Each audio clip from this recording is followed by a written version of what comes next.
ಅವರು ಹೇಳಿದ್ದಾರೆ.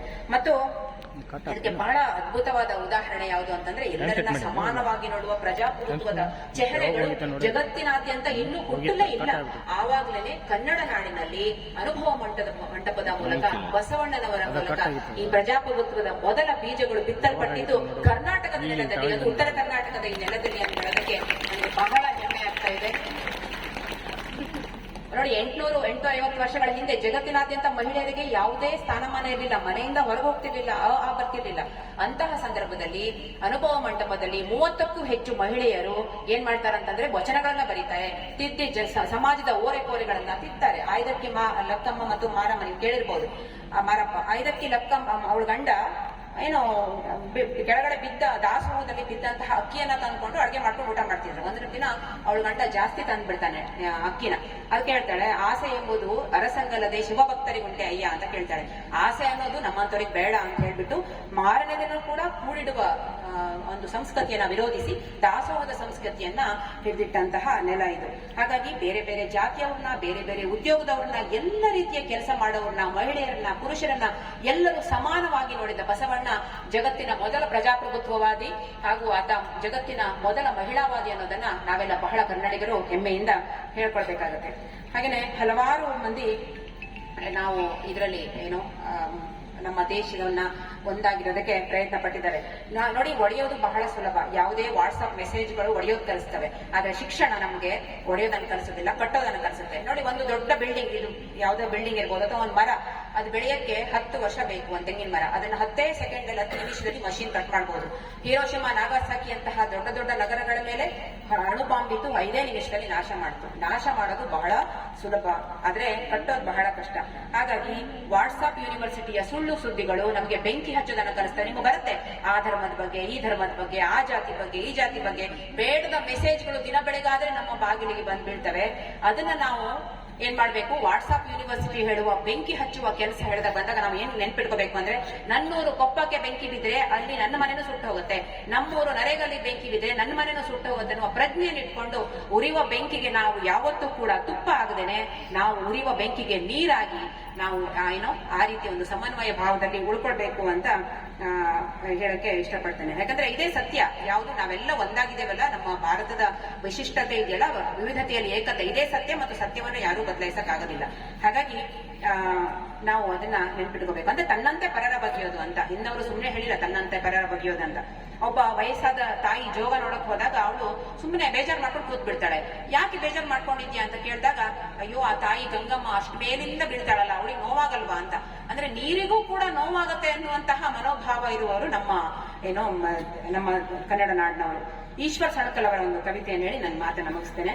ಈಶ್ವರ್ ಸಣ್ಕಲ್ ಅವರು ಒಂದು ಕವಿತೆ ಬರೀತಾರೆ, ಜಗವೆಲ್ಲ ನಗುತ್ತಿರಲಿ, ಜಗದಳಲು ನನಗಿರಲಿ, ನಾನಳಲು ಜಗವನ್ನ ನೆತ್ತಿಕೊಳ್ಳದೆ ನಾನಕ್ಕು ಜಗವಳಲು ನೋಡಬಹುದೇ ಅಂತ. ಜಗದ ಎಲ್ಲಾ ಖುಷಿನೂ ಜಗತ್ತಿಗಿರ್ಲಿ, ಅದರ ನೋವು ನನಗಿರ್ಲಿ. ನಾನೇನಾದ್ರೂ ಅತ್ರೆ ಇಡೀ ಜಗತ್ತೇ ಖುಷಿಯಾಗಿದ್ದಾಗ ನನ್ನ ಒಬ್ಬರನ್ನ ಜಗತ್ತು ಎತ್ಕೊಳಕ್ಕಾಗಲ್ವಾ? ಅಥವಾ ನಾನೊಬ್ಬರೇ ಖುಷಿಯಾಗಿದ್ದು ಜಗತ್ತೆಲ್ಲ ಅತ್ರೆ ನಾನು ನೋಡಕ್ ಸಾಧ್ಯನಾ ಅಂತ ಕೇಳ್ತಾರೆ. ಇದನ್ನ ಅಪ್ಪಟ ಮನುಷ್ಯ ಪ್ರೀತಿಯ ಕವಿ ಮಾತ್ರ ಹೀಗೆ ಬರಕ್ ಸಾಧ್ಯ. ಹಾಗಾಗಿ ನಮ್ಮೂರಿಂದ ಗದಗ ಇದು ನರೇಗಲ್ ಬಹಳ ದೂರ. ನಾನು ಯಾಕೆ ಇಲ್ಲಿಗೆ ಬಂದೆ ಅಂತಂದ್ರೆ, ಇಲ್ಲಿಯವರ ಅಪ್ಪಟ ಮನುಷ್ಯ ಪ್ರೀತಿಯ ಕಾರಣಕ್ಕಾಗೇ ನಾನು ಇಲ್ಲಿ ಬಂದಿದ್ದು. ಪ್ರತಿಯೊಬ್ಬರು ಕೂಡ ಉತ್ತರ ಕರ್ನಾಟಕದಲ್ಲಿ ನಾನು ತುಂಬಾ ಕಾಲೇಜ್ ಬೀದರ್ವರೆಗೂ ಹೋಗ್ತೇನೆ. ಯಾಕಂತಂದ್ರೆ ಇಲ್ಲಿಯ ಮನುಷ್ಯ ಪ್ರೀತಿಯ ಜನ. ನಿನ್ನೆ ನಾನು ಬಂದಾಗಿಂದ ಎಷ್ಟು ಪ್ರೀತಿಯಿಂದ ನನ್ನನ್ನೆಲ್ಲರೂ ನೋಡ್ಕೊಂಡಿದ್ದೀರಾ. ಹಾಗೆ ನಾನು ಹೋಟೆಲ್ ಅಲ್ಲಿ ಸ್ವಲ್ಪ ಜ್ವರ ಬಂದ್ಬಿಟ್ಟಿದೆ ನಿನ್ನೆ ಟ್ರಾವೆಲ್ ಮಾಡೋದ್ರಿಂದ. ಮತ್ತೆ ನಿಮ್ಮ ಮ್ಯಾಥ್ಸ್ ಸರ್, ರವಿ ಸರ್ ಅವ್ರ ಅಮ್ಮನ ಹತ್ರ ಉಪ್ಪಿಟ್ಟು ಮಾಡಿಸ್ಕೊಂಡು ಬಂದು ತಂದ್ಕೊಟ್ರು. ಆ ರೀತಿಯ ಒಂದು ಪ್ರತಿಯೊಬ್ಬ ಸಾರ್ಗಳಿರ್ಬೋದು, ಪ್ರಿನ್ಸಿಪಾಲ್ ಎಲ್ಲ ಇರ್ಬೋದು, ಎಷ್ಟು ಸಾರಿ ಫೋನ್ ಮಾಡ್ಕೊಂಡು ಎಲ್ಲಿ ಬಂದ್ರಿ ಮೇಡಮ್, ಎಲ್ಲಿ ಬಂದ್ರಿ ಅಂತ ಹೇಳುವಂತದ್ದು ಇದೆಯಲ್ಲ, ನನ್ಗೆ ನಿಜವಾಗ್ಲೂ ಇದು ಬಹಳ ಈ ನಮ್ಮ ಮನಸ್ಸಿನ ಒಂದು ಬಾಂಧವ್ಯ, ನಮ್ಮೆಲ್ಲರ ಬಾಂಧವ್ಯ ಹೀಗೆ ಇರ್ಲಿ ಅಂತ ಹೇಳ್ತಾ, ನನಗೆ ಇವತ್ತು ನನ್ನ ಅದೃಷ್ಟ ಏನು ಅಂತಂದ್ರೆ, ನಿಮ್ಮೆಲ್ಲರ ಪ್ರೀತಿಯ ಜೊತೆ ಕೇವಲ ನಿಮ್ಮ ಪ್ರೀತಿಯನ್ನ ಮಾತ್ರ ನಾನು ತಗೊಂಡು ಹೋಗ್ತಾ ಇಲ್ಲ, ಅದರ ಜೊತೆ ಇವತ್ತು ಗುರುಗಳ ಆಶೀರ್ವಾದವನ್ನು ಕೂಡ, ಅವರು ಇಲ್ಲಿದ್ದಾರೆ, ಅವರ ಆಶೀರ್ವಾದವನ್ನು ನಾನು ಉಡಿಯಲ್ಲಿ ತಗೊಂಡು ಹೋಗ್ತಾ ಇದ್ದೇನೆ. ಹಾಗಾಗಿ ಬಹಳ ಸಂತೋಷ ಆಗಿದೆ. ನಿಮ್ಮ ಕಾಲೇಜಿನ ಶಿಸ್ತು ಮತ್ತು ನಿಮ್ಮ ಕಾಲೇಜಿನ ವಿದ್ಯಾರ್ಥಿಗಳ ನಡವಳಿಕೆ, ಶಿಕ್ಷಕರ ಸ್ನೇಹ ಮನೋಭಾವ ಇವಕ್ಕೆಲ್ಲ ಖುಷಿಯಾಗಿದೆ. ಇದಕ್ಕೆ ಕಾರಣರಾದ ನನ್ನ ಕ್ಲಾಸ್ಮೇಟ್ ಕರ್ಮುಡಿ ಅವ್ರನ್ನ ನಾನು ಅವರಿಗೆ ಮತ್ತೊಮ್ಮೆ ಧನ್ಯವಾದಗಳು ಹೇಳ್ತೇನೆ. ಎಲ್ಲರಿಗೂ ಕೂಡ ಮತ್ತೊಮ್ಮೆ ಧನ್ಯವಾದಗಳು. ಸ್ವಾಮೀಜಿಯವರಿಗೆ ಮತ್ತೊಮ್ಮೆ ಇಲ್ಲಿ ನಾನು ನಮಸ್ಕರಿಸ್ತಾ ನನ್ನ 2 ಮಾತನ್ನು ಮುಗಿಸ್ತೇನೆ. ನಮಸ್ಕಾರ. शिक्षक का संबंध के बारे में अपने सुंदर बातों से अतिथि भाषण सिंचन किए हुए श्रीमती दीपा हिरेगुत्ती जी को धन्यवाद। समारंभ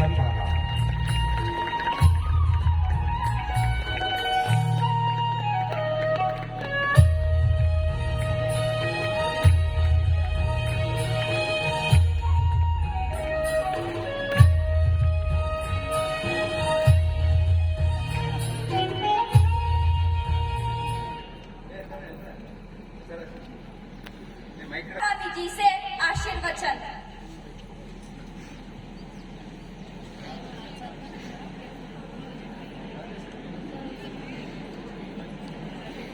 ಬಸವಲಿಂಗಾಯ ನಮಃ.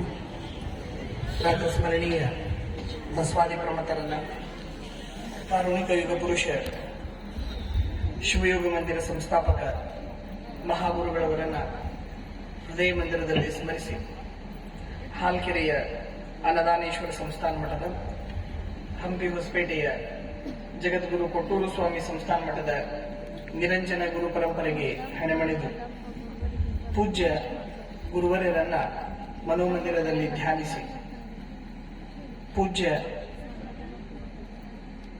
ಹಿರಿಯ ಗುರುಗಳವರು ಸ್ಥಾಪಿಸಿದ ಶ್ರೀ ಅನ್ನದಾನ ವಿಜಯ ವಿದ್ಯಾಪ್ರಸಾರಕ ಸಮಿತಿಯ ಶ್ರೀ ಅನ್ನದಾನೇಶ್ವರ ಪದವಿ ಪೂರ್ವ ಮಹಾವಿದ್ಯಾಲಯದ 2024-25ನೇ ಸಾಲಿನ ವಿವಿಧ ಸಾಂಘಿಕ ಚಟುವಟಿಕೆಗಳ ಉದ್ಘಾಟನೆ ಹಾಗೂ ಪ್ರಥಮ PUC ವಿದ್ಯಾರ್ಥಿಗಳ ಸ್ವಾಗತ ಸಮಾರಂಭ ಕಾರ್ಯಕ್ರಮವನ್ನು ಉದ್ಘಾಟನೆ ಮಾಡಿರ್ತಕ್ಕಂತಹ ನಮ್ಮ ಗದಗ ಜಿಲ್ಲೆಯ ಕಾನೂನು ಸುವ್ಯವಸ್ಥೆಯನ್ನ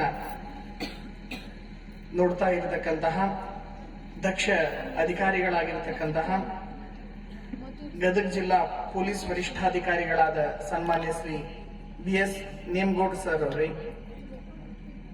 ಇಲ್ಲಿಯವರೆಗೆ ತಮಗೆಲ್ಲ ಹಲವಾರು ವಿಚಾರಗಳ ಕುರಿತು ಉಪನ್ಯಾಸ ಮಾಡಿರ್ತಕ್ಕಂತಹ ಚಿಕ್ಕಮಗಳೂರು ಜಿಲ್ಲೆಯ ಕೊಪ್ಪದ ಸನ್ಮಾನ್ಯ ಶ್ರೀಮತಿ ದೀಪಾ ಹಿರೇಗುತ್ತಿ ಮೇಡಮ್ ಅವರೇ, ಕಾರ್ಯಕ್ರಮದ ಅಧ್ಯಕ್ಷತೆಯನ್ನು ವಹಿಸಿರ್ತಕ್ಕಂತಹ ಸನ್ಮಾನ್ಯ ಶ್ರೀ MG ಸೋಮನಕಟ್ಟಿ ಸರ್ ಅವರೇ, ನಮ್ಮ ಸಮಿತಿಯ ಪ್ರಧಾನ ಕಾರ್ಯದರ್ಶಿಗಳಾದ ಸನ್ಮಾನ್ಯ ಶ್ರೀ ರವೀಂದ್ರನಾಥ್ ದೊಡ್ಡಮೇಟಿ ಅವರೇ, ಆಡಳಿತಾಧಿಕಾರಿಗಳಾಗಿರತಕ್ಕಂತಹ NR ಗೌಡರ್ ಅವರೇ, ವೇದಿಕೆ ಮೇಲಿರುವ ಎಲ್ಲ ಗೌರವಾನ್ವಿತ ಸದಸ್ಯರೇ,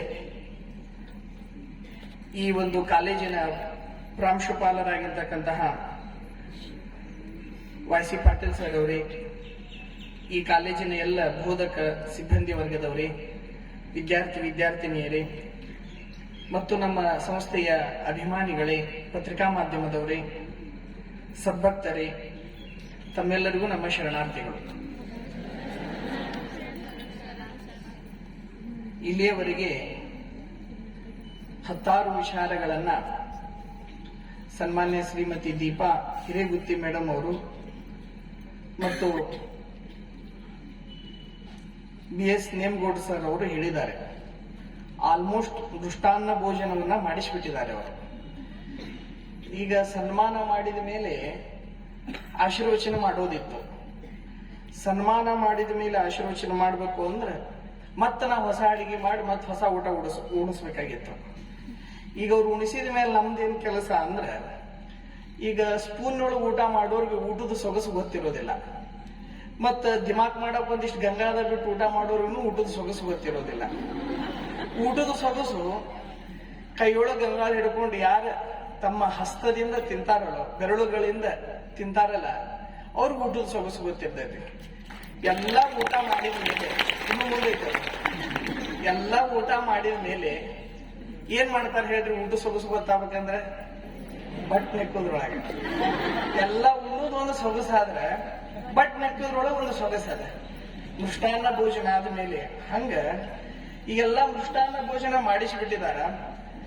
ಮತ್ತೆ ನಡು 2-3 ಕಾರ್ಯಕ್ರಮ ಆದ್ಮೇಲೆ ನಾವೇನಾದ್ರೂ ಮಾಡ್ಸಕ್ ಹೋದ್ರೆ ಕೈ ಒಣಗಿ ಬಿಡ್ತಿತ್ತು, ಮತ್ತೆ ಸೊಗಸು ಸಿಗ್ತಿದ್ದಿಲ್ಲ.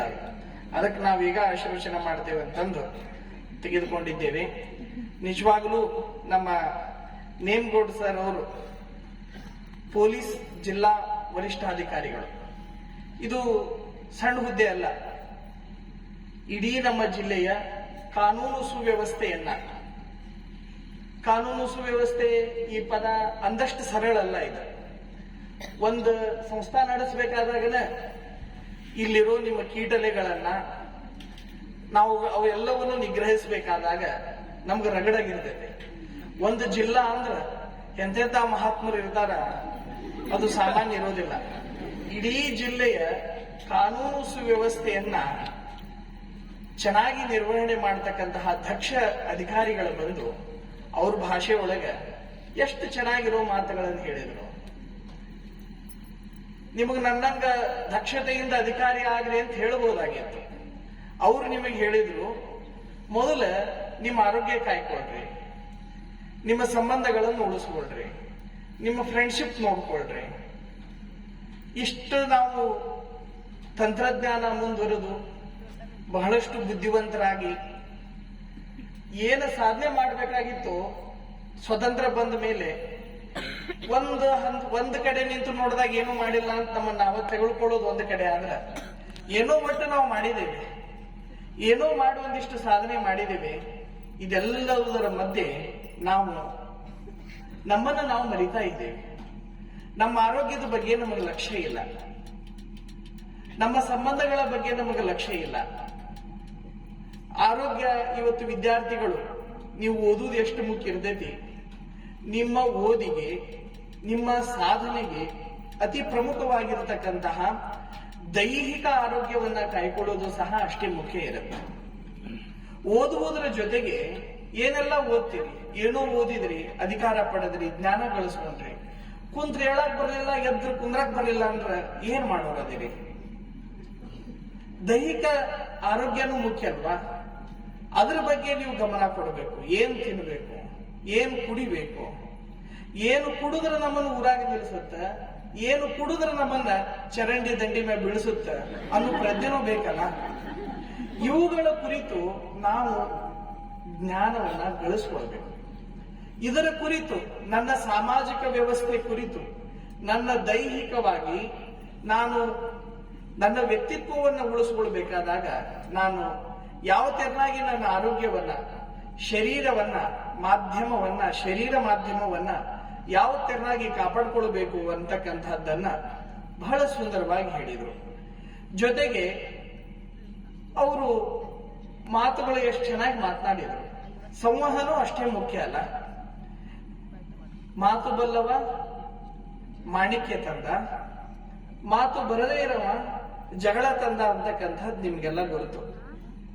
ಇವತ್ತು ಮಾತು ಎಷ್ಟು ಕೆಲಸ ಮಾಡುತ್ತೆ. ಇವತ್ತು ಜಗತ್ ನಡೆದಿದ್ದ ಮಾತಿನ ಮೇಲೆ ಮಾರ್ಕೆಟ್. ಯಾವ್ದಾರ ಶಾಪಿಗೆ ಹೋಗಿರ್ತೀರಿ ನೀವು, ಒಂದು ಬಟ್ಟೆ ಇರ್ತೈತಿ, ಏನೂ ಇರಂಗಿಲ್ಲ ನಿಜವಾಗ್ಲೂ ಅದ್ರಾಗ. ಅವನು ಹೇಳ್ತಾನ, ಇದು ಬಹಳ ಚಲೋ ಐತ್ರಿ, ಇದಕ್ಕೆ 3,000 ರೂಪಾಯಿ ರೀ, ಇದನ್ನ ಆ ಪಕ್ಕದ ಅಂಗಡಿಗೆ ಹೋದ್ರೆ ನಿಮ್ಗೆ 500 ರೂಪಾಯಿಗೆ ಸಿಗತ್ರಿ, ಅದು 2 ತಿಂಗಳಿಗೆ ಹರಿತೈತ್ರಿ. ಅದನ್ನ 10 ತಗೊಳ್ಳೋದೇನ್ರಿ, ಇದನ್ನ 1 ತಗೊಳ್ಳೋದೇನ್ರಿ, 2 ಒಂದನ್ನು ನೋಡ್ರಿ, ತಗೊಂಡಾರ ನೋಡ್ರಿ ನೀವು ಅಂತಂದು ಚಲೋ ಮಾತನಾಡಿದ್ನಂದ್ರೆ ನೀವು ಸುಮ್ಮನೆ ದುಡ್ಡು ಕೊಟ್ಟು ತೆಗೆದುಕೊಂಡು ಬರ್ತೇವೆ. ಇವತ್ತ ಇನ್ಫೋಸಿಸ್ ಕಂಪನಿಗಳಂತವೆಲ್ಲ ನಡೀತವು ಅಂತಂದ್ರೆ ಮಾತಿನ ಮೇಲೆ ನಡೆದಿರ್ತಕ್ಕಂಥವುಗಳು. ನಮ್ಮ ಸಂವಹನ ಚೆನ್ನಾಗಿರ್ಬೇಕು. ಜ್ಞಾನದ ಜೊತೆಗೆ ನಮ್ಮ ಸಂವಹನನೂ ಚೆನ್ನಾಗಿರ್ಬೇಕು.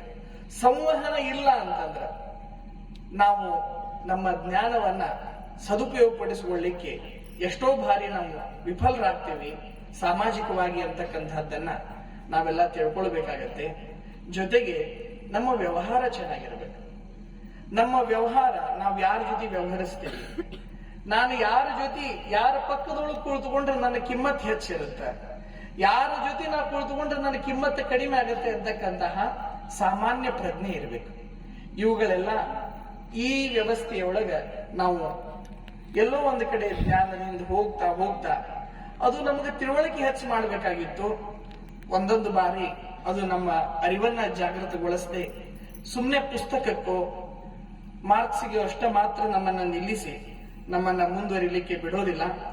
ನಿಜವಾಗ್ಲೂ ಇವತ್ತು ನಮ್ಮ SAPU ಕಾಲೇಜಿನಲ್ಲಿ YC ಪಾಟೀಲ್ರು ಪ್ರಾಂಶುಪಾಲರಾದ ಮೇಲೆ, ಪೂಜ್ಯ ನಮ್ಮ ಗುರುಗಳವರು ಅವ್ರಿಗೆ ಆಶೀರ್ವಾದ ಮಾಡಿದ ಮೇಲೆ ಅವರೊಂದಿಗೆ ಇರ್ತಕ್ಕಂಥ ಎಲ್ಲ ಸಹಶಿಕ್ಷಕರ ಒಂದು ಸೇವೆ ಬಹಳಷ್ಟು ಅನುಪಮವಾಗಿರ್ತಕ್ಕಂಥದ್ದು.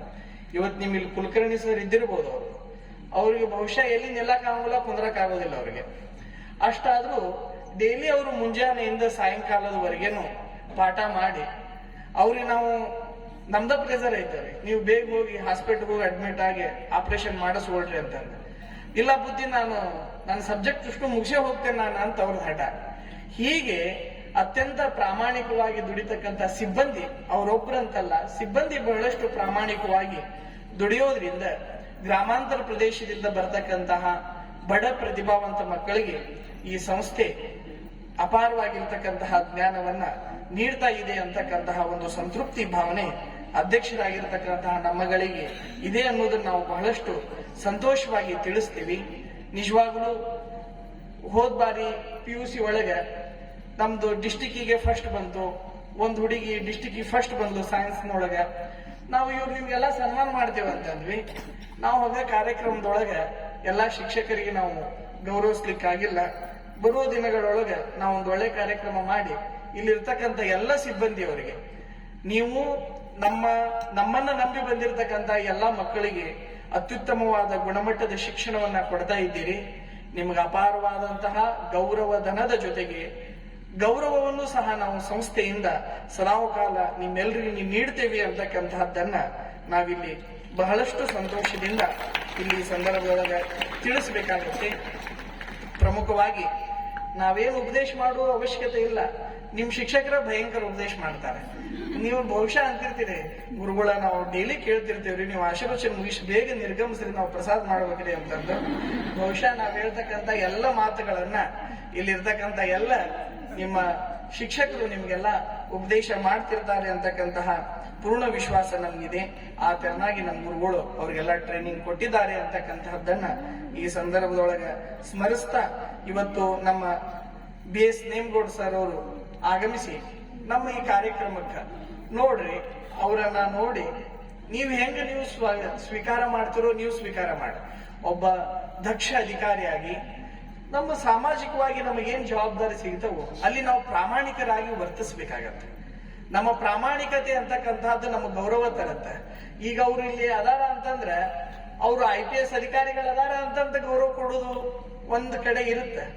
ಆದ್ರೆ ಅವರು ದಕ್ಷ ಅಧಿಕಾರಿಗಳಾಗಿ ಒಂದು ಸಾಂಸ್ಕೃತಿಕ ಹಿನ್ನೆಲೆಯನ್ನ ತಮ್ಮ ಜೊತೆಗೆ ಇಟ್ಕೊಂಡಿದ್ದಾರ ಅನ್ನೋ ಕಾರಣಕ್ಕ ಅವ್ರಿಗೆ ನಾವು ಅಪಾರವಾಗಿರ್ತಕ್ಕಂತಹ ಗೌರವವನ್ನ ಕೊಡ್ತೇವೆ. ಇವತ್ತವರು ನಮ್ಮ ಕಾಲೇಜಿನ ಈ ಕಾರ್ಯಕ್ರಮಕ್ಕೆ ಬಂದು ನಮ್ಮ ಸಮಿತಿಯ ಗೌರವವನ್ನ ಸ್ವೀಕಾರ ಮಾಡಿದ್ದಕ್ಕೆ ಅವರಿಗೆ ಧನ್ಯವಾದಗಳನ್ನ ಈ ಸಂದರ್ಭದೊಳಗೆ ತಿಳಿಸ್ತಾ, ಅವರ ಸೇವೆ ಇನ್ನೂ ದೊಡ್ಡ ಮಟ್ಟದೊಳಗೆ ಇನ್ನೊಂದು IG ಪ್ರಮೋಷನ್ ಒಂದಿರ್ತದೆ, ಆ ಪ್ರಮೋಷನ್ ಬೇಗ ಆಗಲಿ ಅವರಿಗೆ. ಅವರು ಇನ್ನೂ ದೊಡ್ಡ ಮಟ್ಟದ ಒಂದು ಸೇವೆಯನ್ನ ನಮ್ಮ ನಾಡಿಗೆ ನೀಡ್ಲಿ. ಅವರಿಂದ ಈಗಿರ್ತಕ್ಕಂತಹ ಸಿಸ್ಟಮ್ನೊಳಗೆ ನಮ್ಮ ಜನರೇಷನ್ ಮನಸ್ಥಿತಿ ಸ್ವಲ್ಪ ಓಡಾಡ್ತಾನ ಬಹಳ ಇದೆ. ಅವರನ್ನೆಲ್ಲರೂ ನಿಗ್ರಹಿಸಿ ನೀವೆಲ್ಲ ಅವ್ರಿಗೆ ಒಂದು ಭಯ ಇರಬೇಕು. ಒಂದು ಸಂಸ್ಕೃತಿ ಉಳಿಬೇಕು ಅಂತಂದ್ರ, ಒಂದು ನಾಗರಿಕತೆ ಉಳಿಬೇಕು ಅಂತಂದ್ರ ಒಂದು ಭಯ ಬಹಳಷ್ಟು ಮುಖ್ಯ ಇರುತ್ತೆ. ಆ ಭಯ ಎಲ್ರಿಗೂ ಇರೋದು ಒಳ್ಳೇದೇ. ಆ ಭಯ ಉಳಿಸ್ಲಿ, ಅವರ ಸೇವೆ ಇನ್ನು ನಾಡಿನಾದ್ಯಂತ ಸಲ್ಲಲಿ, ಅವ್ರಿಗೆ ಅಪಾರವಾಗಿರ್ತಕ್ಕಂತಹ ಗೌರವ ಮನ್ನಣೆಗಳು ಎಲ್ಲೆಡೆ ಇನ್ನೂ ಹೆಚ್ಚು ಸಿಗಲಿ. ಆ ಶಕ್ತಿಯನ್ನ ಪೂಜ್ಯ ಗುರುವರರವರಿಗೆ ದಯಪಾಲಿಸ್ಲಿ ಅಂತಂದು ಈ ಸಂದರ್ಭದೊಳಗೆ ಹಾರೈಸಿ, ಅವರನ್ನ ನಮ್ಮ ಹಳ್ಳಿ ಹಿರಣ್ಣಾರ ಅವ್ರ ಮಗ ಒಳ್ಳೆ ಸ್ಥಾನವನ್ನು ಪಡೆದು ಮೊದಲ ಅಜ್ಜಾರ್ಗೆ ತನ್ನ ಮೊದಲನೇ ಪಗಾರ ಕೊಡಾಕ್ ಬಂದಿದ್ನಂತ ಹಾಲ್ಕೇರಿಗೆ. ನಾವ್ ಇದ್ದಿದ್ದಿಲ್ಲ. ಕೊಡ್ಲಿಕ್ ಬಂದಾಗ ಅಜ್ಜಾರ್ ಮುಖಕ್ ದುಡ್ಡು ಹೋಗುದು, ನನಗೇನ್ ದುಡ್ಡು ಕೊಡ್ತಿ, ಮೊದಲು ನಿಮ್ಮ ಅಪ್ಪಗ್ ಚಲೋ ಮನಿ ಕಟ್ಟಿಸಿ ಆಮೇಲೆ ನನ್ ಕಡೆ ಬಾ ನೀನ ಅಂತಂದ್ರ. ಅವಾಗ ಅವರು ಹಾಲ್ಕೇರಿ ಒಳಗೊಂದು ಮನಿ ಕಟ್ಟಿಸಿ, ಧಾರವಾಡದೊಳಗೊಂದು ಮನಿ ಕಟ್ಟಿಸಿ ನಮ್ ಗುರುಗಳನ್ನ ಕರ್ಕೊಂಡು ಹೋಗಿ ಅವ್ರ ಕಾಣಿಕೆಯನ್ನು ಅರ್ಪಿಸಿದ್ರು. ಅವಾಗ ಸಾಹೇಬರು ಬಂದು ಪೂಜ್ಯ ನಮ್ಮ ಗುರುವರ ಹತ್ರ ಆಶೀರ್ವಾದ ಪಡ್ಕೊಂಡಿದ್ರು. ಅದನ್ನ ಈ ಸಂದರ್ಭದೊಳಗ ಸ್ಮರಣೆ ಮಾಡಬೇಕಾಗತ್ತೆ. ನಿಜವಾಗ್ಲೂ ಇವತ್ತು ಅಂತಹ ಅಧಿಕಾರಿಗಳು ನಮ್ಮ ಜಿಲ್ಲೆಗೆ ಬಂದಿರತಕ್ಕಂತಹದ್ದು ಅದು ಈ ಜಿಲ್ಲೆಯ ಸೌಭಾಗ್ಯ ಅಂತಂದು ಈ ಸಂದರ್ಭದೊಳಗ ಸ್ಮರಣೆ ಮಾಡ್ತಾ, ಮತ್ತು ವಿಶೇಷವಾಗಿ ಇವತ್ತು ಮುಖ್ಯ ಅತಿಥಿಗಳಾಗಿ ಶ್ರೀಮತಿ ದೀಪಾ ಹಿರೇಗುತ್ತಿ ಮೇಡಮ್ ಅವರು ಚಿಕ್ಕಮಗಳೂರಿನಿಂದ ನಮ್ಮ ಸಂಸ್ಥೆಗೆ ಇವತ್ತವರು ಬಂದಿದ್ದಾರೆ. ಹಲವಾರು ವಿಚಾರಗಳನ್ನ ಕುರಿತು, ಅವು ಒಂದ ಇಲ್ಲ, ಅವು ಬಹಳ ಲಿಸ್ಟ್.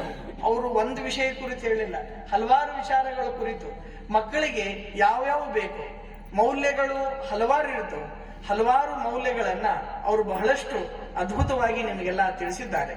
ಅವರು ಇಂಗ್ಲಿಷ್ ಉಪನ್ಯಾಸಕಿಯಾಗಿ, ಲೇಖಕರಾಗಿ ಅವರು ನಾಡಿನಾದ್ಯಂತ ತಮ್ಮ ಲೇಖನಿಯಿಂದ, ಬರಹದ ಒಂದು ಚಾಕುಚಕ್ಯತೆಯಿಂದ ಸುಧಾರಣೆಯನ್ನ ಮತ್ತು ಜಾಗೃತಿಯನ್ನ ಉಂಟು ಮಾಡತಕ್ಕಂತಹ ಲೇಖಕಿಯವರು. ಅವರು ಇವತ್ತು ನಮ್ಮ ಸಂಸ್ಥೆಗೆ ಬಂದು ಈ ಒಂದು ಉತ್ತರ ಕರ್ನಾಟಕ ಅಂತಂದ್ರ ಇದೊಂಥರ ಸ್ವಲ್ಪ ಬೇರೆ ಮನೋಸ್ಥಿತಿ. ಯಾರಾದ್ರೂ ಚಲೋ ಅಂತ ಅನಿಸ್ತ ಅಂತಂದ್ರೆ ಗಟ್ಟಿಗೆ ಹಿಡ್ಕೊಂಡು ಬಿಡ್ತಾರೆ. ಅವ್ರಿಗೆ ಒಂದ ದಿನಕ್ಕೆ ಅನುಭವ ಆಗಿದೆ ಅನ್ನೋದನ್ನ ಹೇಳಿದ್ರು. ಅವ್ರಿಗೆ ಆರಾಮಿಲ್ಲ ಅಂದ ತಕ್ಷಣ ನಮ್ಮವ್ರು ಮಾಡತಕ್ಕಂತಹ ಕಾಳಜಿ ನೋಡಿ ಅವ್ರಿಗೆ ಅಪಾರವಾಗಿರ್ತಕ್ಕಂತಹ ಸಂತಸವಾಗಿದೆ. ಅದು ಉತ್ತರ ಕರ್ನಾಟಕದ ಒಂದು ಹಿರಿಮೆ. ಅದು ಯಾರಾದ್ರೂ ನಮ್ದು ಅಂತ ಅನಿಸ್ತು ಅಂತಂದ್ರೆ ಅದನ್ನ ಬಿಟ್ಕೊಡ್ತಕ್ಕಂತಹ ಚಾನ್ಸ ಇರೋದಿಲ್ಲ. ಆ ತೆರನಾಗಿ ಅವರು ಆ ಒಂದು ಅನುಭವವನ್ನ ಬಹಳಷ್ಟು ಸೊಗಸಾಗಿ ಈ ವೇದಿಕೆಯ ಮೇಲೆ ಅವರು ನಿರೂಪಣೆಯನ್ನ ಮಾಡಿದ್ರು. ನಿಜವಾಗ್ಲೂ ಅವರು ಇವತ್ತು ನಮ್ಮ ಸಂಸ್ಥೆಗೆ ಬಂದು ಇಲ್ಲಿರ್ತಕ್ಕಂತಹ ಎಲ್ಲ ವಿದ್ಯಾರ್ಥಿನಿಯರಿಗೆ ತಮ್ಮ ಉಪದೇಶವನ್ನ ಸರಿಯಾಗಿ ಎಲ್ಲರೂ ಮನನ ಮಾಡಿಕೊಳ್ಬೇಕು ಅಂತಕ್ಕಂತಹ ಉದ್ದೇಶದಿಂದ ಬಹಳಷ್ಟು ಸೊಗಸಾಗಿ ಮಾಡಿದ್ದಾರೆ. ಅವರು ಇನ್ನೂ ನಮ್ಮ ಸಂಸ್ಥೆಗೆ ಹಲವಾರು ಕಾರ್ಯಕ್ರಮಗಳು ಜರುಗುತ್ತಿರ್ತವು. ಆ ಎಲ್ಲ ಕಾರ್ಯಕ್ರಮಗಳಿಗೆ ಅವರು ಹೀಗೆ ಬಂದು ನಮ್ಮೆಲ್ಲ ವಿದ್ಯಾರ್ಥಿನಿಯರಿಗೆ ಉಪದೇಶಿಸಲಿ ಅಂತ ಈ ಸಂದರ್ಭದೊಳಗೆ ತಿಳಿಸ್ತಾ, ಈ ಸಂಸ್ಥೆ ಬೆಳಿಬೇಕು ಅಂತಂದ್ರ ಪೂಜ್ಯ ದೊಡ್ಡ ಅಜ್ಜನವರ ಶ್ರಮ ಬಹಳಷ್ಟು ದೊಡ್ಡದಿದೆ. ಆ ಅಜ್ಜನವರು ನಮ್ಮ ಯಾವ ಗುರುಗಳು ಸಹ ಸ್ವ ಹಿತಾಸಕ್ತಿಯನ್ನ ಯಾವತ್ತೂ ಬಯಸದೇ ಇರತಕ್ಕಂತಹ ಗುರುಗಳು. ಅವ್ರ ಮಠ ಅವ್ರಿಗೆಲ್ಲ 80 ವರ್ಷ ಆದ್ಮೇಲೆ ಕಟ್ಟಿದ್ದಾರೆ. ಸಂಸ್ಥಾ ಮಾತ್ರ ದೊಡ್ಡ ಕಟ್ಟಿದಾರ. ಅವ್ರ ಮಠದ ಬಗ್ಗೆ ಅವ್ರು ವಿಚಾರ ಮಾಡಲಿಲ್ಲ. ಇಲ್ಲಿ ಗ್ರಾಮಾಂತರ ಪ್ರದೇಶದ ಮಕ್ಕಳಿಗೆ ಗುಣಮಟ್ಟದ ಶಿಕ್ಷಣ ಕೊಡ್ಲಿ ಅಂತಂದು ಅಪೇಕ್ಷೆ ಪಟ್ಟು ಅನುಷ್ಠಾನ ಮಾಡಿ ಅದರ ಫಲದಿಂದ ಈ ಸಂಸ್ಥೆಯನ್ನ ಕಟ್ಟಿರ್ತಕ್ಕಂಥದ್ದು. ಈ ಸಂಸ್ಥೆಯೊಳಗೆ ಓದುದವರು ಮ್ಯಾಕ್ಸಿಮಮ್ ಯಾರು ಜೀವನದೊಳಗ ಫೇಲ್ ಆಗಿಲ್ಲ ಅಂತಕ್ಕಂಥದ್ದು ಅನುಭವಕ್ಕೆ ಬಂದಿರತಕ್ಕಂಥ ವಿಚಾರ. ಜೀವನದೊಳಗೆ ಯಾರು ಫೇಲ್ ಆಗಿಲ್ಲ. ಎಲ್ಲರೂ ಅರ್ಥ ಮಾಡಿಕೊಂಡು ಎಲ್ಲರೂ ಉದ್ಧಾರ ಆಗಿದ್ದಾರೆ. ವಿಶೇಷವಾಗಿ ಇವತ್ತು ನಮ್ಮ PU ಕಾಲೇಜ್ ನಮ್ಮ ಜಿಲ್ಲೆಗಿನ ಒಂದು ಗೌರವವನ್ನು ತಂದು ಕೊಡ್ತಕ್ಕಂತಹ ಸಂಸ್ಥೆಯಾಗಿ ಬೆಳೀತಾ ಇರ್ತಕ್ಕಂಥದ್ದು ಇನ್ನೂ ಒಂದು ಅಭಿಮಾನದ ಸಂಗತಿ. ಇನ್ನು ನಾವು ಹಲವಾರು ವ್ಯವಸ್ಥೆಗಳನ್ನ ನಿಮ್ಮ ಪ್ರಾಂಶುಪಾಲರು ನಮ್ಮ ದೊಡ್ಡ ಲಿಸ್ಟ್ ಹೇಳ್ತಾರೆ. ಇನ್ನು ನಿಮ್ಮ ಬಗ್ಗೆ ಕಾಳಜಿ ಬಹಳ, ಇನ್ನು ಇದನ್ನ ಬೆಳಿಬೇಕು, ಶಿಸ್ತಾಗಬೇಕು ಅಂತಂದು. ನಮ್ಮ ಆರ್ಥಿಕತೆ ಒಳಗನ ನಾವಿನ್ನೂ ಅವ್ರಿಗೆ ಇನ್ನೂ ಬಹಳಷ್ಟು ಇದೆ ಅವ್ರಿಗೆಲ್ಲ ವಿಚಾರಗಳು.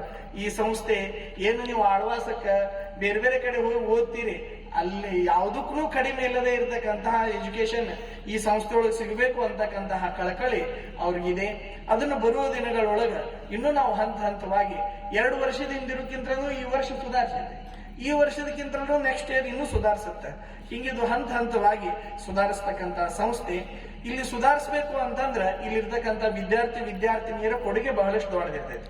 ನೀವೇನ್ ಒಳ್ಳೆ ರಿಸಲ್ಟ್ ಕೊಡ್ತೀರಿ, ಜಾಣ ಹುಡುಗರು ಇಲ್ಲಿ ಬರ್ತಾವ. ಮತ್ ದೊಡ್ಡ ಹುಡುಗರು ತಗೊಳಂಗಲ್ಲ ಅಂತಲ್ಲ, ಅವ್ರನ್ನೂ ತಗೊಳ್ತೀವಿ. ಇನ್ನೂ ಇಲ್ಲಿ ಹೆಚ್ಚಿನ ಸಂಖ್ಯೆ ಒಳಗ ಬೇರೆ ಬೇರೆ ರಾಜ್ಯದ ಬೇರೆ ಬೇರೆ ಜಿಲ್ಲೆಗಳಿಂದ ಇಲ್ಲಿ ಬಂದ್ರು ಅಂತಂದ್ರೆ ಅವ್ರಿಗೆ ನಾವಿನ್ನೂ ಗುಣಮಟ್ಟದ ಶಿಕ್ಷಣ ಯಾವ ತೆರನಾಗಿ ಇದೊಂದು ಉದ್ಯಮವಾಗಿ ಬಿಟ್ಟಿದೆ. ಮನಿ ಮಿನಿಸ್ಟ್ರು ಮಾತನಾಡ್ಬೇಕಾದ ಉದ್ಯಮ ಅಂದ್ಬಿಟ್ರು ಒಂದ್ ಕಡೆ. ಹಿಂಗ ಎಲ್ಲ ಕಡೆ ಸೇರ್ಕೊಂಡು ಎಜುಕೇಶನ್ ಅನ್ನೋದು ಒಂದು ಉದ್ಯಮವಾಗಿ ಬಿಟ್ಟಿದೆ. ಅದು ಉದ್ಯಮವಲ್ಲ, ಅದೊಂದು ಸೇವೆ, ಸರ್ವಿಸ್ ಅಂತಕ್ಕಂಥದ್ದನ್ನ ನಾವು ಉಳಿಸ್ಬೇಕಾಗಿದೆ. ಆ ಕೆಲಸ ಮಠಮಾನ್ಯಗಳಿಂದ ಆಗ್ಬೇಕಾಗಿರ್ತಕ್ಕಂತಹ ಒಂದು ಜವಾಬ್ದಾರಿ.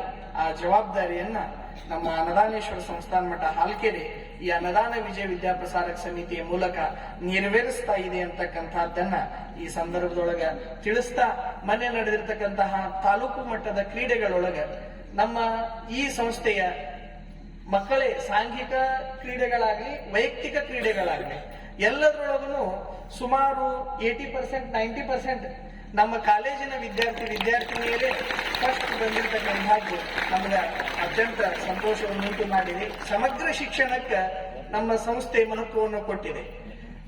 ಈ ಮಹತ್ವ ಕೊಟ್ಟಿದೆ ಅನ್ನೋಕ್ಕಿಂತಲೂ ಇಲ್ಲಿರ್ತಕ್ಕಂಥ ಶಿಕ್ಷಕರು ಬಹಳಷ್ಟು ಚೆನ್ನಾಗಿದ್ದಾರೆ ಅಂದ್ರೆ ನೋಡಕಂತಲ್ಲ, ವರ್ಕ್ ಮಾಡ್ಲಿಕ್ಕೆ ಅವರೆಲ್ಲ ಚೆನ್ನಾಗಿ ಅವ್ರು ವರ್ಕ್ ಮಾಡ್ತಾರ.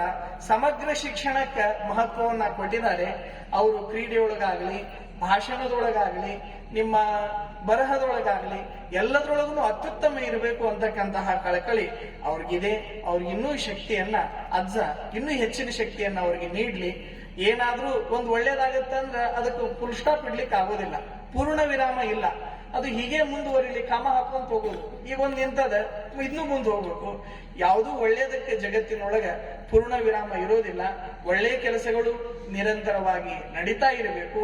ಆ ಒಳ್ಳೆಯ ಕೆಲಸಗಳಿಂದ ಹಲವಾರು ಜನರಿಗೆ ಸದುಪಯೋಗ ಆಗಬೇಕು ಅಂತಕ್ಕಂತಹ ಸದಿಚ್ಛೆ ಸದಾವಕಾಲ ಶ್ರೀಮಠದ ಆಶೀರ್ವಾದವಾಗಿ ಇರುತ್ತೆ ಅಂತಕ್ಕಂತಹದ್ದನ್ನು ತಿಳಿಸ್ತಾ, ಈ ಒಂದು ಸಂಸ್ಥೆಯ ನಮ್ಮ ಆಡಳಿತಾಧಿಕಾರಿಗಳಾಗ್ಲಿ, ನಮ್ಮ ಜನರಲ್ ಸೆಕ್ರೆಟರಿ ಅವರಾಗ್ಲಿ, ನಮ್ಮ ಕಾಲೇಜು ಆಡಳಿತ ಮಂಡಳಿಯ ಚೇರ್ಮನ್ರಾಗ್ಲಿ, ಇನ್ನುಳಿದ ಸದಸ್ಯರುಗಳಾಗ್ಲಿ ಪ್ರಾಮಾಣಿಕವಾಗಿ ಸೇವೆಯನ್ನು ಮಾಡ್ತಾ ಬಂದಿದ್ದಾರೆ. ಅವರೆಲ್ಲರಿಗೂ ಶುಭವಾಗಲಿ ಅಂತ ಹಾರೈಸಿ, ವಿಶೇಷವಾಗಿ ಇವತ್ತು ಅತಿಥಿಗಳಾಗಿ ಬಂದಿರತಕ್ಕಂತಹ ಸಾಹೇಬರಿಗೆ ಇನ್ನೂ ಬಹಳಷ್ಟು ಕೆಲಸ ಕಾರ್ಯಗಳದವು. ನಮ್ದು ಒಂದೆರಡು ಮಾತುಗಳನ್ನ ನೀವು ಆಲಿಸಿ ನಿರ್ಗಮಿಸಲೆಂದಿದ್ದಕ್ಕೆ ಸಾಹೇಬರು ಕುಳಿತುಕೊಂಡಿದ್ದಾರೆ. ಅವ್ರ ಮೇಲೆ ಪೂಜ್ಯ ಗುರುವರರ ಆಶೀರ್ವಾದ ಸದಾವಕಾಲ ಇದ್ದು ಅವರಿನ್ನೂ ನಮ್ಮ ನಾಡಿನಾದ್ಯಂತ ಅವರ ಸೇವೆ ಸಲ್ಲಲಿ, ಅವರು ನಮ್ಮೆಲ್ಲ ವಿದ್ಯಾರ್ಥಿನಿಯರಿಗೆ ಸ್ಫೂರ್ತಿಯಾಗಲಿ ಅಂತಂದು ಈ ಸಂದರ್ಭದೊಳಗ ಹಾರೈಕೆಗಳನ್ನ ಹಾರೈಸಿ, ಶ್ರೀಮತಿ ದೀಪಾ ಹಿರೇಗುತ್ತಿ ಮೇಡಮ್ ಅವರು ಬಹಳಷ್ಟು ಅತ್ಯುತ್ತಮವಾಗಿರ್ತಕ್ಕಂತಹ ಲೇಖಕಿ ಅನ್ನೋದ್ರೊಳಗ ಎರಡು ಮಾತಿಲ್ಲ ಅಂತಕ್ಕಂತಹದ್ದು ತಮ್ಮೆಲ್ಲರಿಗೂ ತಿಳಿದಿರತಕ್ಕಂತಹ ವಿಚಾರ.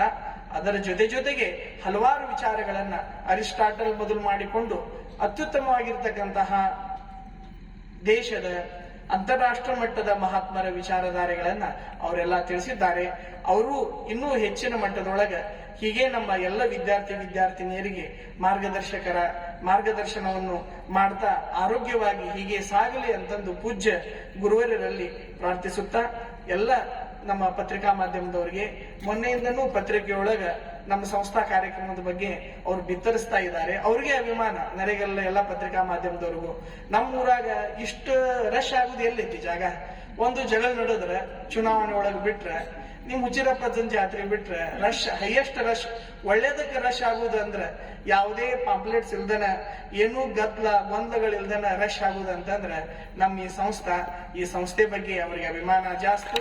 ಅವ್ರು ಇನ್ನೂ ಈ ಸಂಸ್ಥೆ ಸೇವೆಯನ್ನು ಮಾಡಿ ಎಲ್ರಿಗೂ ಶುಭವಾಗಿದೆ ಅಂತಂದು ಹಾರೈಸಿ, ಎಲ್ರೂ ತಾವು ಸಮಾಧಾನ ಚಿತ್ತರಾಗಿ ಪ್ರಸಾದ ಸ್ವೀಕಾರ ಮಾಡ್ರಿ. ಮುಂದಿನ ಕಾರ್ಯಕ್ರಮಗಳೊಳಗೆ ತಾವೆಲ್ಲರೂ ಭಾಗವಹಿಸ್ರಿ. ನಿಮ್ಮೆಲ್ಲ ಆಗು ಹೋಗುಗಳ ಕುರಿತು ನಿಮ್ಮ ಗುರುಗಳೇನದಾರಲ್ಲ, ಆ ಒಂದು ತಂಗಿ ಹೇಳಿದ್ದು ನಮ್ಮ ತಂದೆ ತಾಯಿ ಅಂತಂದ ಆ ಭಾವನೆಯಿಂದನ ಅವರು ನೋಡ್ತಾರ. ಅದೇ ಭಾವನೆಯಿಂದ ನೀವು ಜ್ಞಾನವನ್ನ ಸ್ವೀಕಾರ ಮಾಡ್ತೀರಿ ಅಂತಕ್ಕಂತಹ ವಿಶ್ವಾಸ ವ್ಯಕ್ತಪಡಿಸ್ತಾ ನಮ್ಮ ಆಶೀರ್ವಚನಕ್ಕೆ ವಿರಾಮವನ್ನ ನೀಡ್ತೇವೆ. ಪಾಲಿಸಿದ ಶ್ರೀ ಮುಪ್ಪಿನ ಬಸವಲಿಂಗ ಮಹಾಸ್ವಾಮಿಗಳಿಗೆ ದೀರ್ಘದಂಡ ನಮಸ್ಕಾರಗಳು. Start to felicitate the meritorious students of our college of the academic year 2023 and 24. No one will disagree that excellence is never an accident. It is the result of high intention, sincere effort, intelligent direction, skillful execution, and vision to see the obstacles as opportunities. So coming first is the recipient of the Excellence Award, which is backed by none other than Pushpa Angdi from Science stream. She got 585 marks out of 600 and secured first rank in the district and 14th rank in the state. All of you put a big round of applause for her.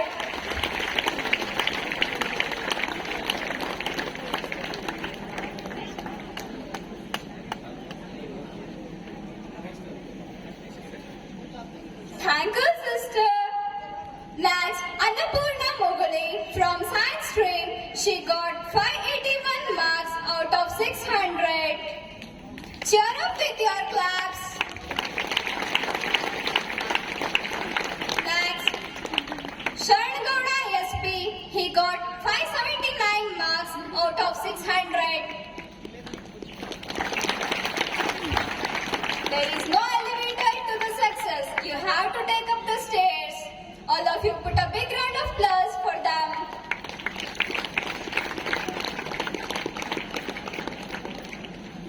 Now it's time to call upon Basamma Jagal from Art stream.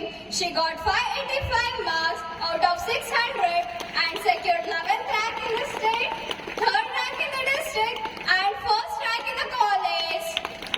Cheer up with your claps. Next, Rashmi Mamatageri from Art stream. She got 577 marks and out of 600.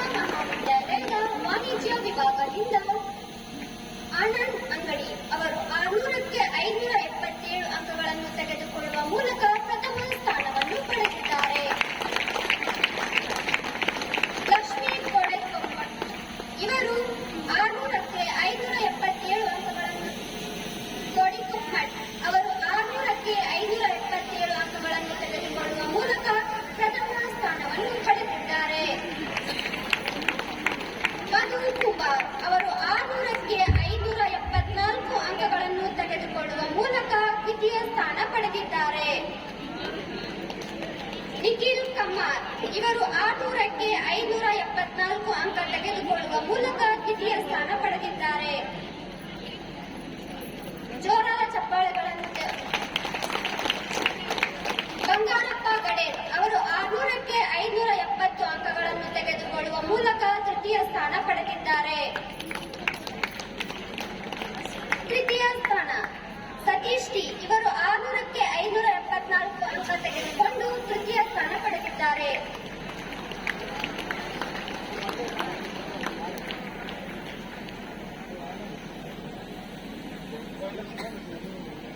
ಈ ಎಲ್ಲ ವಿದ್ಯಾರ್ಥಿಗಳಿಗೆ ವೇದಿಕೆ ಮೇಲೆ ಆಸೀನರಾಗಿರ್ತಕ್ಕಂಥ ಎಲ್ಲ ಗಣ್ಯ ಮಹನೀಯರಿಂದ ಗೌರವಪೂರ್ವಕವಾದ ಸನ್ಮಾನ.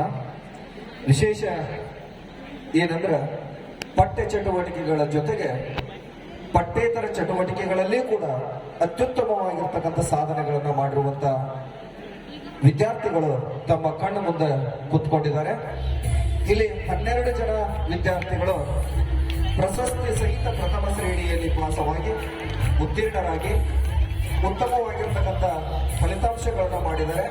ಆ ಉತ್ತಮ ಫಲಿತಾಂಶದ ಜೊತೆಗೆ 5 ಜನ ವಿದ್ಯಾರ್ಥಿಗಳು ರಾಜ್ಯ ಮಟ್ಟದ ಕ್ರೀಡಾಕೂಟದೊಳಗ ಇವರು ಭಾಗವಹಿಸುವುದರ ಮೂಲಕವಾಗಿ ರಾಜ್ಯ ಮಟ್ಟದಲ್ಲಿ ಕೂಡ ಅತ್ಯುತ್ತಮವಾದ ಸಾಧನೆಗಳನ್ನ ಕ್ರೀಡೆಯೊಳಗೆ ಮಾಡಿದ್ದಾರೆ. ಅಂದ್ರೆ ನಮ್ಮ ಮಹಾವಿದ್ಯಾಲಯ ಪಠ್ಯ ಚಟುವಟಿಕೆಗಳ ಜೊತೆಗೆ ಮತ್ತು ಪಠ್ಯೇತರ ಚಟುವಟಿಕೆಗಳಿಗೂ ಕೂಡ ಉತ್ತಮವಾದ ಅವಕಾಶಗಳನ್ನ ಮಾಡಿಕೊಟ್ಟಿದೆ. ಇವರಿಗೆ ಜೋರಾದ ಚಪ್ಪಾಳೆಗಳು. ಮಹಾವಿದ್ಯಾಲಯದ ವಿದ್ಯಾರ್ಥಿಗಳೇ, ಜೋರಾದ ಚಪ್ಪಾಳೆಗಳ ಮೂಲಕ ತಾವು ಮುಂಬರುವ ಪ್ರಸಕ್ತ ವರ್ಷದೊಳಗ ಪ್ರಶಸ್ತಿ ಸಹಿತ ಪ್ರಥಮ ಶ್ರೇಣಿಯೊಳಗ ಉತ್ತೀರ್ಣರಾಗಿ ಪೂಜ್ಯರ ಅಮೃತ ಹಸ್ತದಿಂದ ತಾವು ಸನ್ಮಾನಿತರಾಗಿ ತಮ್ಮ ಬದುಕನ್ನ ಹೆಚ್ಚಿನ ಮಟ್ಟಕ್ಕೆ ಉಜ್ವಲಗೊಳಿಸ್ಕೋಬೇಕೆಂದು ತಮ್ಮಲ್ಲಿ ವಿನಂತಿಯನ್ನು ಮಾಡ್ಕೊಳ್ತಾ ಇದ್ದೇನೆ. ಈಗ ಪ್ರತಿಭಾನ್ವಿತ ವಿದ್ಯಾರ್ಥಿಗಳಿಗೆ ಗೌರವಪೂರ್ವಕವಾದ ಸನ್ಮಾನ. Keep doing your best every day, and if no one is proud of you, be proud of yourself.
ಸಾಧಕನ ಸೊತ್ತೇ ಹೊರತು ಸೋಮಾರಿಯ ಸೊತ್ತಲ್ಲ ಎಂಬ ವಾಣಿಯಂತೆ ನಮ್ಮ ಮಹಾವಿದ್ಯಾಲಯದ ಪ್ರತಿಭಾ ಸಂಪನ್ನರಾಗಿ ಎಲ್ಲ ವ್ಯಾಸಂಗದ ಜೊತೆಗೆ ಕ್ರೀಡೆಯಲ್ಲಿಯೂ ಕೂಡ ಅತ್ಯುತ್ತಮವಾದ ರಾಜ್ಯ ಮಟ್ಟದಲ್ಲಿ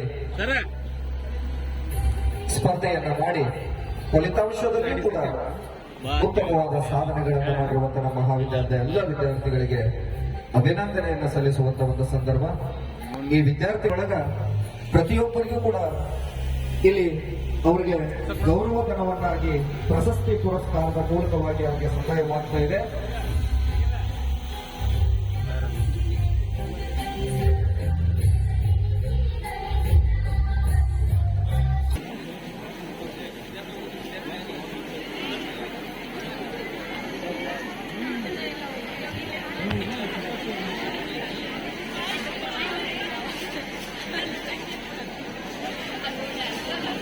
ಶರಣಗೌಡ ಪಾಟೀಲ್ ತಮ್ಮ ಅನಿಸಿಕೆಗಳನ್ನು ಹೇಳುವುದನ್ನು ಅವರಲ್ಲಿ ಬರುತ್ತೆ.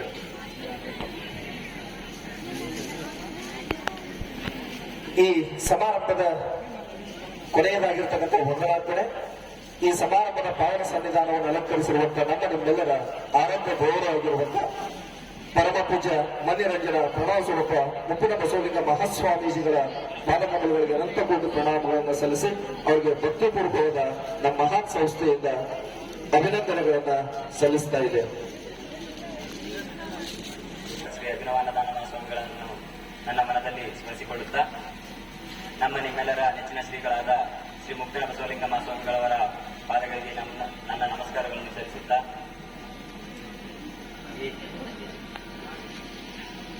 ಈ ಸಮಾರಂಭದಲ್ಲಿ ಕಲಿತಿರುವ ಎಲ್ಲ ನನ್ನ ಸಹೋದರ ಸಹೋದರಿಯರಿಗೆ ಒಂದೆರಡು ನನ್ನ ಅನುಭವದ ಮಾತುಗಳನ್ನು ಹೇಳಲು ನಾನು ಇಚ್ಛಿಸುತ್ತೇನೆ. ಮೊದಲಿಗೆ ಕಾಲೇಜ್ ಬಗ್ಗೆ ಹೇಳಬೇಕಾದ್ರೆ ನನ್ನ ಕಾಲೇಜಿನಲ್ಲಿ ನೀವು ಅಡ್ಮಿಷನ್ ತಗೊಂಡಿದ್ದು ನಿಮ್ಮ ಪುಣ್ಯ ಅನಿಸುತ್ತೆ. ಯಾಕಂದ್ರೆ ಎಷ್ಟೋ ಜನ ನನ್ನ ಫ್ರೆಂಡ್ಸ್ಗೆ ಈ ಕಾಲೇಜಿನಲ್ಲಿ ಎಂಟ್ರೆನ್ಸ್ ಎಕ್ಸಾಮ್ ಕ್ಲಿಯರ್ ಮಾಡ್ಕೊಳಕ್ಕಾಗಿಲ್ಲ, ಅವರು ಪಾಪ ಅಡ್ಮಿಷನ್ ತಗೊಳಕ್ಕಾಗಿಲ್ಲ. ಅವ್ರದ್ದು ಆಸೆ